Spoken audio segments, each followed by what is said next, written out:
Vážení páni, ja rád bych k vám teď podotknul. Nikto z vás nemá tušení, že v dálce stojí malý klub. Z nej každé ráno vyletáva včelka Mája, naše kamarádka včelka Mája. Máme jí co závidět, výšku, z které vidí svět. Vážení páni, zkušení, ja rád bych vám teď podotknul. Nikto z vás nemá tušení, že v dálce stojí malý úl. Z nej každé ráno vyletáva včelka Mája, naše kamarádka včelka Mája. Máme jí co závidět, výšku, z které vidí svět.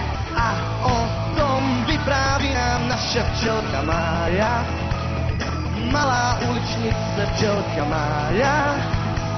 Mávne křídly včelka Mája, Mája, Mája, Mája zas míří mezi nás.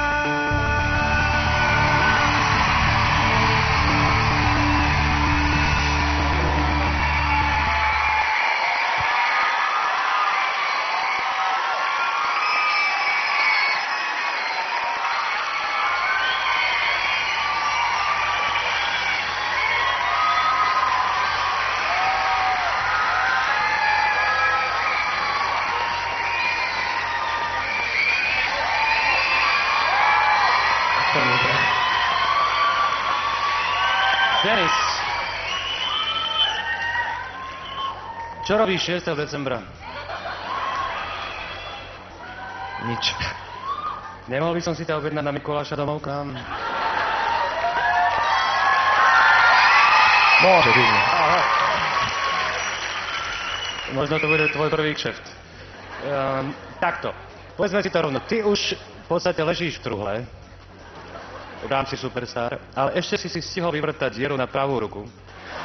A teraz buď si zabil posledný klinec, alebo si ich začal postupne vyťahovať.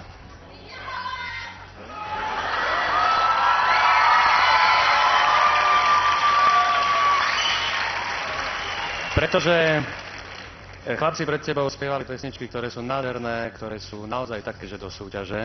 A toto, povedzme si rovno, toto je skvelá pesnička do kresleného seriálu. Karel Svoboda ju výborne napísal. Ale nikdy som si nepredstavil, že niekto bude spievať túto pesničku v tejto súťaži. Teraz hovorím vážne.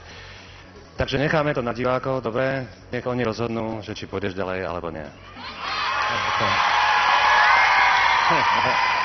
Denisi, já strašně přemýšlím, jak bych tě pochválil. A napadá mě, že si udělal jednu chytrou věc, že si v těch slokách vlastně nespíval. To bylo velice dobrý. Ty si to odrecitoval,